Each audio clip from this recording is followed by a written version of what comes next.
श्री स्वामी समर्थ. जय जय स्वामी समर्थ. त्रिपुर सुंदरी स्तोत्रम. या स्तोत्राच्या नित्य पठनानं यश, कीर्ती, वैभव, ऐश्वर, चांगलं आरोग्य प्राप्त होईल. श्री गणेशाय नमः.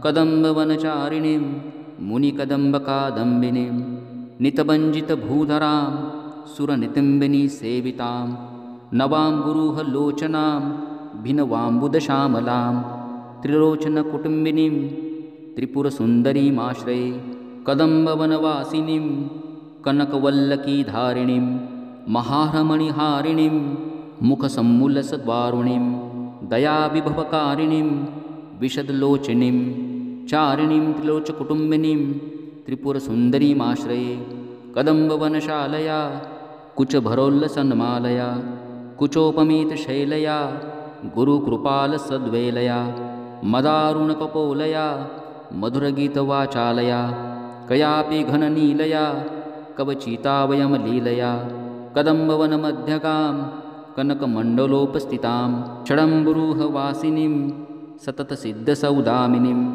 विडम्बितजपारुचिं विकचचन्द्रचूडामणिं त्रिलोचनकुटुम्बिनीं त्रिपुरसुन्दरीमाश्रये कुचाञ्चितविपञ्चिकां कुटिलकुन्तलालङ्कृतां कुशेशयनिवासिनीं कुटिलचित्तविद्वेषिणीं मदारुणविलोचनां मनसि जारीसम्मोहिनीं मतङ्गमुनिकन्यकां मधुरभाषिणीमाश्रये स्मरेत प्रथम पुष्पिणीं रुधिरबिन्दुनीलाम्बरां गृहीतमधुपात्रिकां मधुविघोर्णनेत्राञ्चलां घनस्तनभरोन्नतां गलितचुलिकाश्यामलां त्रिलोचनकुटुम्बिनीं त्रिपुरसुन्दरीमाश्रये कुङ्कुमविलेपना मलकचुम्बिकस्तूरिकां समन्दहसितेक्षणां सचरचापपाशाङ्कुशाम् अशेषजनमोहिनी मरुणमाल्यभूषाम्बरां जपाकुसुमभासुरां जपविधौ स्मराम्बिकां पुरन्दरपुरन्ध्रिका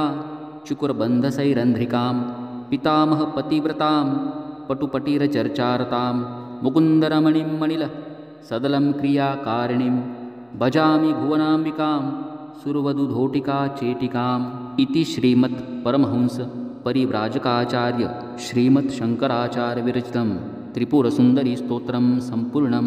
श्री स्वामी समर्थ.